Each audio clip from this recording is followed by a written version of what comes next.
Hello everyone, this is Foundation of Mathematics and I welcome all of you in another module of calculus series.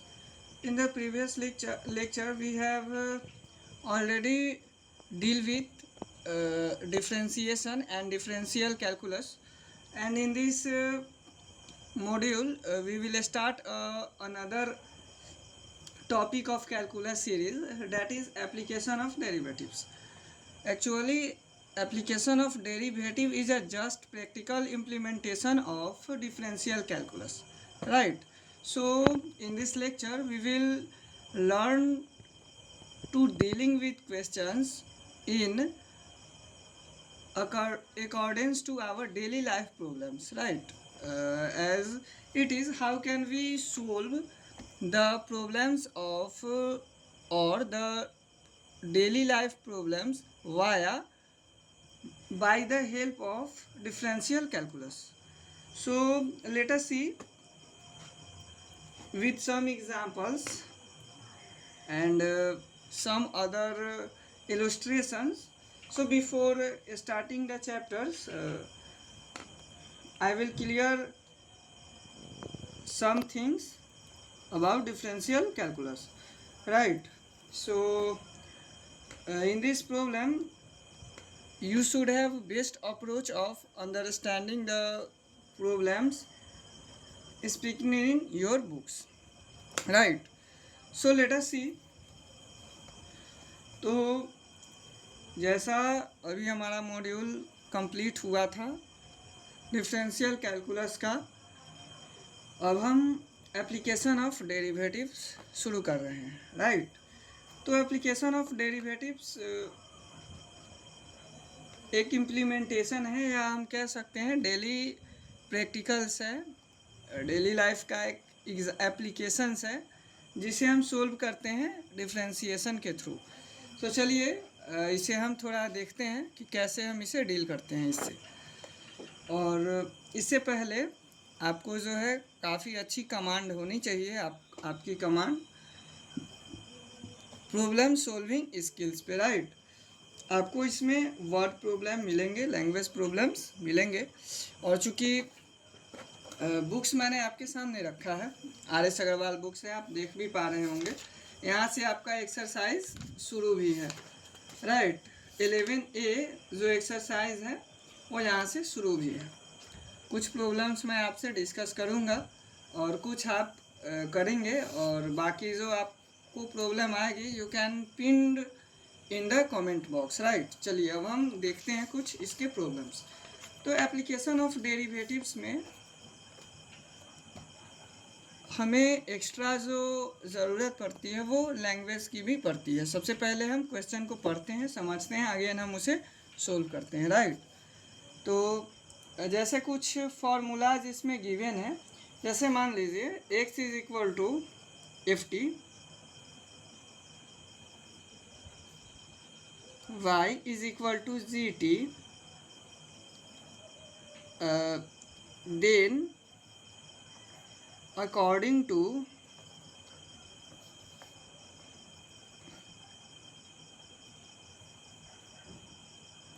Chain rule के according we have dy upon dx d of ft by d of fx, right? Again या हम इसे parametric के through भी समझ सकते हैं, right? जैसे d of ft upon d of t d of gt by d of x, right? तो ये हमारा कुछ टर्म होता है जो आपको याद रखना है। चलिए अब हम कुछ प्रॉब्लम्स की तरफ अप्रोच करते हैं, हम बढ़ते हैं कुछ प्रॉब्लम्स की तरफ। तो सोल्व एग्जांपल भी गिवन है और हमारे पास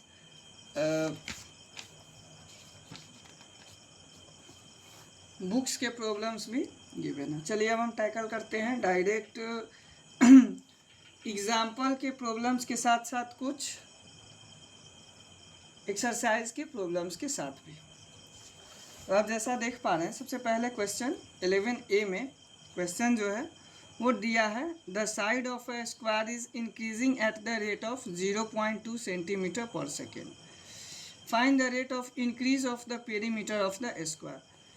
तो सबसे पहले क्वेश्चन में कहा जा रहा है कि जो स्क्वायर का साइड है वो प्रत्येक सेकेंड में 0.2 सेंटीमीटर इंक्रीज हो रहा है।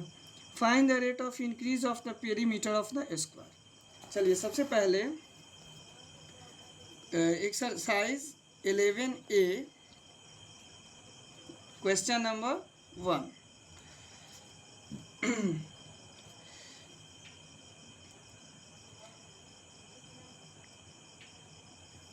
rate of increasing speed of side of a square.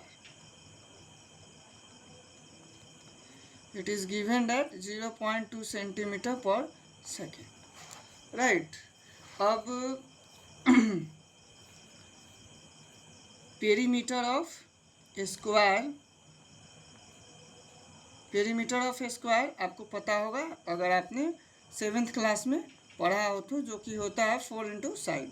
Right. Perimeter of square को हम P से भी डिनोट यहाँ करते हैं, 4 इंटू एस। अब अगेन हम इसका डिफ्रेंसिएशन करेंगे एस के रिस्पेक्ट में। इसका डिफ्रेंसिएशन हम एस के रिस्पेक्ट में करेंगे। चलिए dp अपॉन ds, यहाँ d 4s upon ds। Here 4 constant है, 4 को हम बाहर रखेंगे, ds by ds। Right.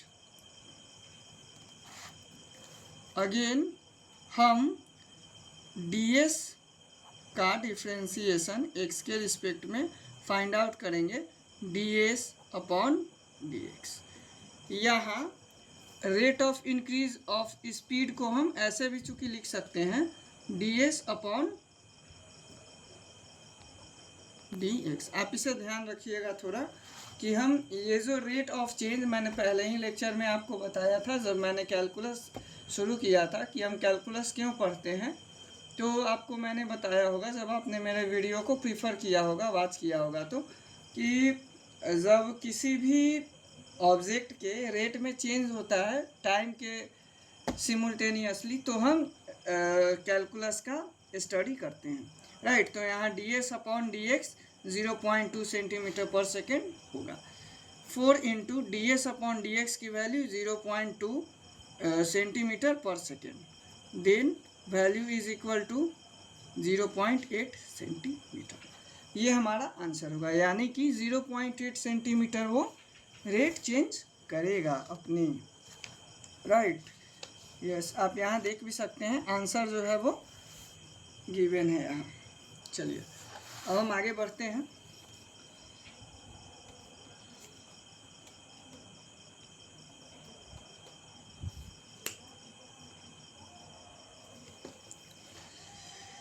The radius of a circle is increasing at the rate of 0.7 centimeter per second. What is the rate of increase of its circumference? Same type का question है कि एक circle का radius 0.7 centimetre per second increase हो रहा है, तो उसके सरकमफ्रेंस में रेट चेंज होने में कितना समय लगेगा। अगेन हम यहाँ लिख सकते हैं dr अपॉन dt या dx, या आप dt लिखेंगे तो ज़्यादा सही होगा क्योंकि यहाँ टाइम की भी बात हो रही है। 0.7 centimetre per second. Circumference of circle आपने 7th क्लास में पढ़ा होगा। सरकमफ्रेंस ऑफ सर्किल जो कि होता है 2 पाई r। राइट। अब हम इसका सर्कमफ्रेंस को चूँकि हम सी से भी डिनोट करते हैं, तो अब हम इसका डिफ्रेंसिएशन टी के रिस्पेक्ट में फाइंड आउट करेंगे। Then d c upon d t is equal to d 2πr/dt। यहाँ 2π कॉन्स्टेंट है, बाहर dr/dt। यहाँ 2π dr/dt की वैल्यू यहाँ 0.2 सेंटीमीटर हमें गिवन है, हम यहाँ इसे पुट कर देंगे। हमारा आंसर 1.4 पाई सेंटीमीटर पर सेकेंड यहाँ से मिल जाएगा। होप आप सब काफ़ी इजीली इसे समझ पा रहे होंगे, क्योंकि क्वेश्चंस जो है ज़्यादा टफ तो नहीं है, बस आपको समझ के लैंग्वेज लिखने की भी ज़रूरत है, right. D c upon d t, या आप इसे पाई के वैल्यूज़ को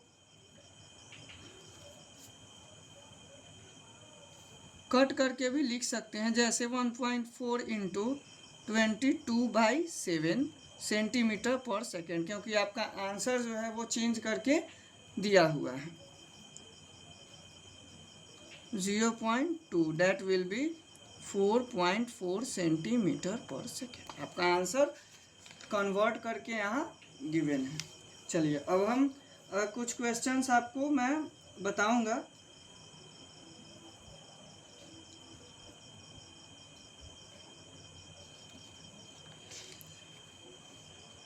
चलिए अब हम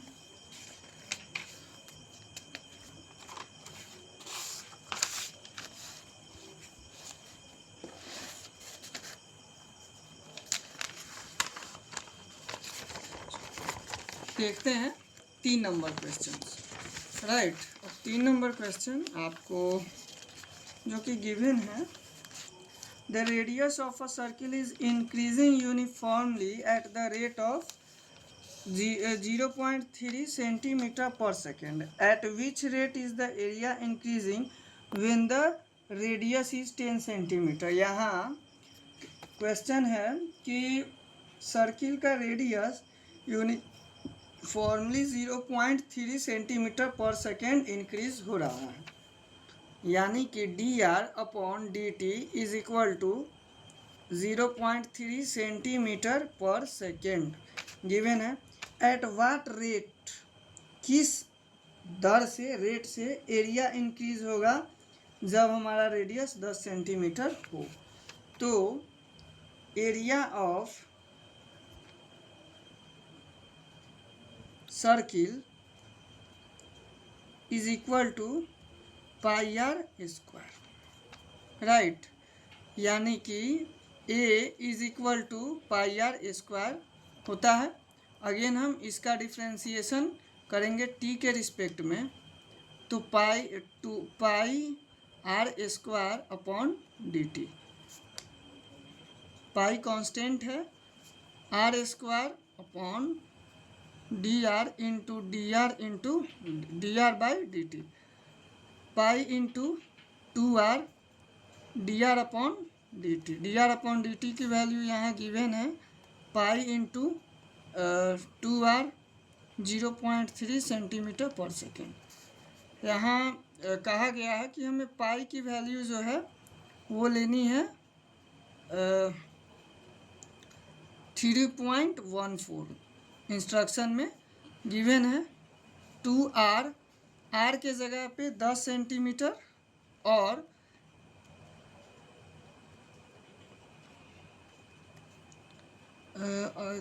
then 3.14 2 into 0.3, right, this will be 0.6 into 10 6 into 3.14 centimeter per second, that will be 6 4 जा 24 18.84 centimetre per second. This will be answer 18.84 centimetre square पर सेकेंड आंसर। आपको ये समझ में आया होगा ये क्वेश्चन, क्योंकि 2r में r की वैल्यू 10 सेंटीमीटर हमें दिया गया है, राइट। अब कुछ क्वेश्चंस आपको इसी टाइप में मिलेंगे, तो आप क्वेश्चन को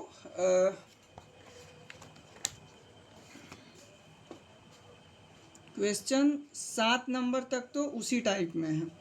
the volume of A spherical balloon is increasing at the rate of 25 cubic centimeter per second। यानी कि स्फीयर है। 7 नंबर क्वेश्चन ज़रा आप देखेंगे। 7 number, the volume of A spherical balloon is increasing at the rate of 25 cubic centimeter per second। Find the rate of change of its surface at the instant when its radius is 5 centimetre. कह रहा है कि किसी spherical balloon का sphere 25 cubic centimetre per second increase कर रहा है। उसके रेट ऑफ चेंज का हमें फाइंड करना है, उसके सरफेस का, जब उसकी रेडियस 5 सेंटीमीटर था। यानी कि dv/dt is equal to 25 centimetre cube per second. ये हमें गिवन दिया हुआ है, राइट। चूँकि आप जानते हैं जो v का वैल्यू होता है वॉल्यूम स्फीयर का, वो πr³ होता है। यदि आपने पढ़ा हो तो 9th क्लास में यदि आपने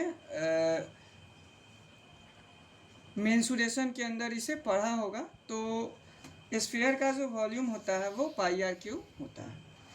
चलिए अब हम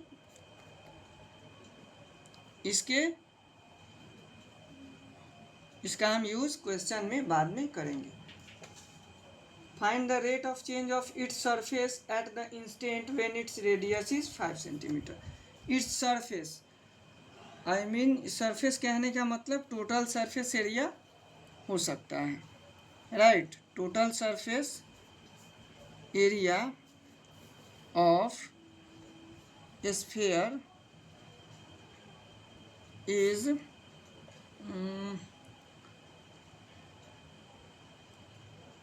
2πr into r plus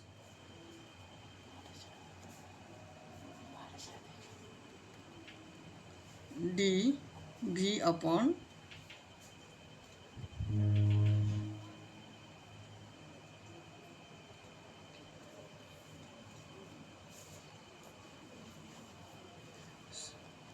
That will be 2πr², right. अब हम इसका डिफ्रेंसिएशन करेंगे dt के रिस्पेक्ट में। तो यहाँ 2πr² /dt, 2π यहाँ कांस्टेंट है, r²/dt 2π into 2r into dr/dt। चूँकि हम यहाँ से इसके वैल्यूज़ को फाइंड आउट कर सकते हैं।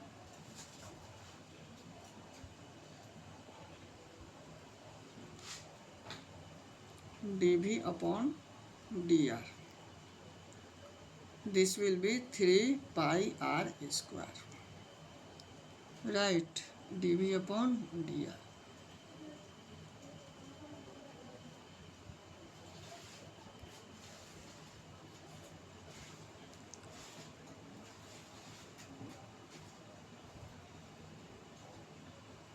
Four πr into dr/dt।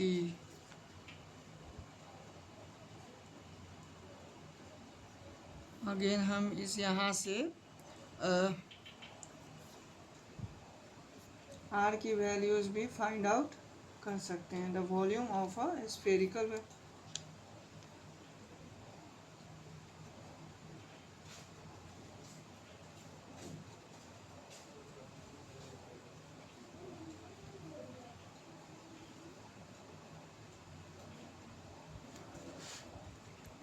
Right.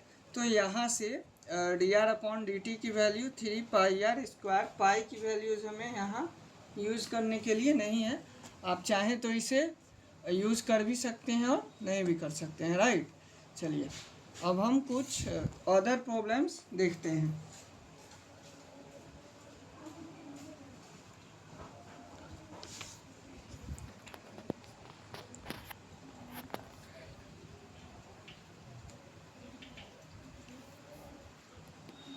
21 questions इसमें गिवन है।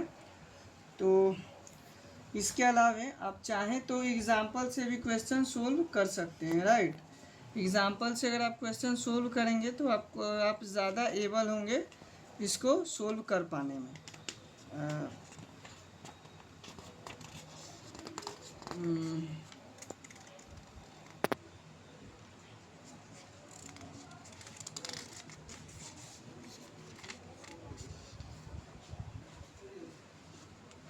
जैसे मान लीजिए एक क्वेश्चन गिवन है एग्जाम्पल 9, चूँकि मैं एग्जाम्पल से इसलिए बता रहा हूँ क्योंकि वर्ड प्रॉब्लम्स में आपको दिक्कत ना हो, कि आने वाली प्रॉब्लम्स में आप जैसे जैसे क्वेश्चन आप एक्सरसाइज की तरफ बढ़ेंगे वैसे वैसे आपको वेरियस टाइप्स के प्रॉब्लम्स आपको देखने को मिल सकते हैं।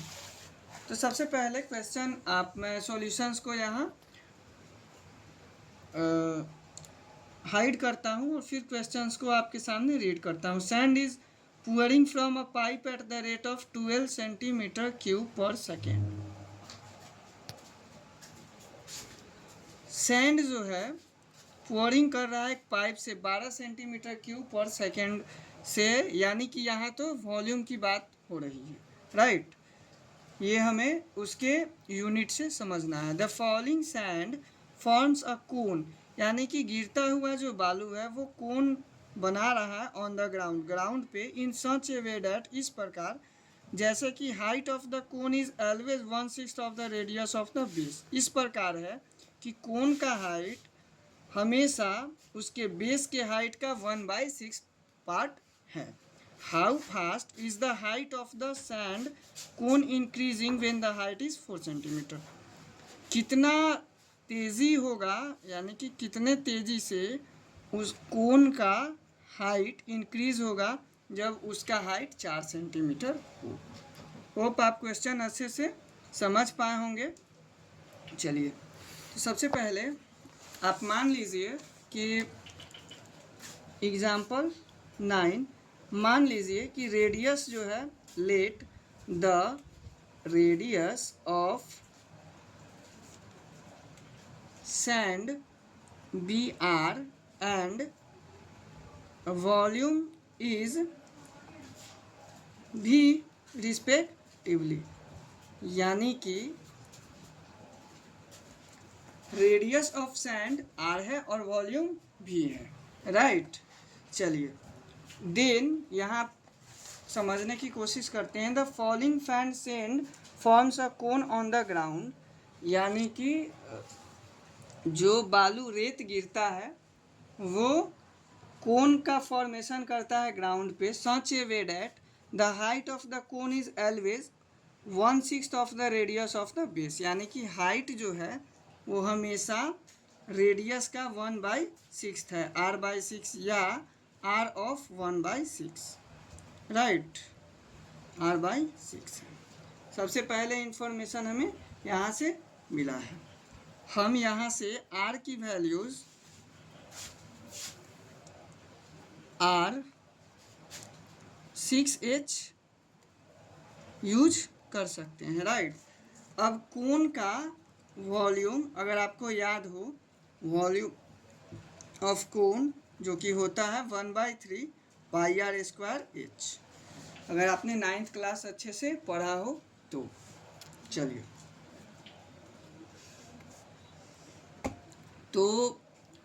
चलिए, अब हम इसका differentiation v is equal to 1/3 pi r square h. अब हम इसका डिफ्रेंसिएशन 6h, यहाँ एक और हम यहाँ कर सकते हैं, पाई आर स्क्वायर एच। आर के जगह पे हम 6h पुट कर सकते हैं, h square into H, right. This will be 1/3 pi 36h cube 12 pi h cube D भी की हमें यहाँ से वैल्यूज़ मिली हुई है।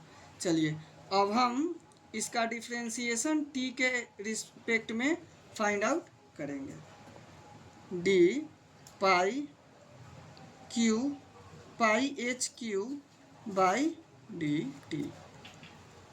12 पाई यहाँ कांस्टेंट है, एच का डिफ्रेंसिएशन एच के रिस्पेक्ट में, again h by d t, 3h square into d h upon d t, right. तो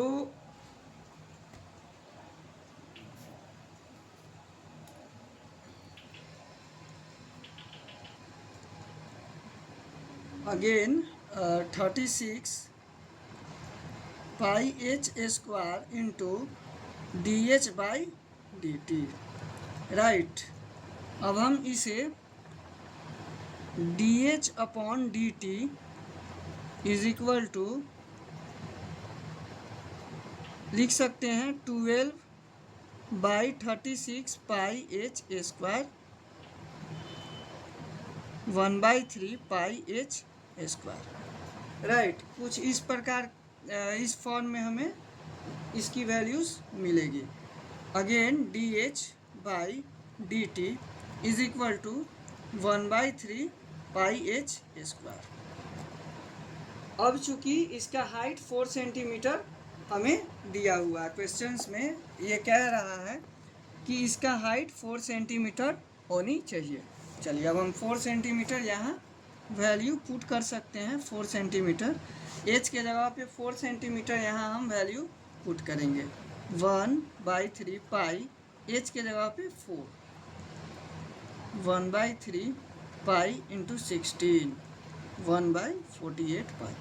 होप आपको ये क्वेश्चन समझ में आया होगा। वैसे तो ये एग्जाम्पल का क्वेश्चन है, बट फिर भी मैंने आपको समझाया है इसलिए कि जब आप क्वेश्चन को सोल्व करेंगे तो आप एग्जाम्पल के हेल्प से समझ के भी क्वेश्चंस को सोल्व कर सकते हैं।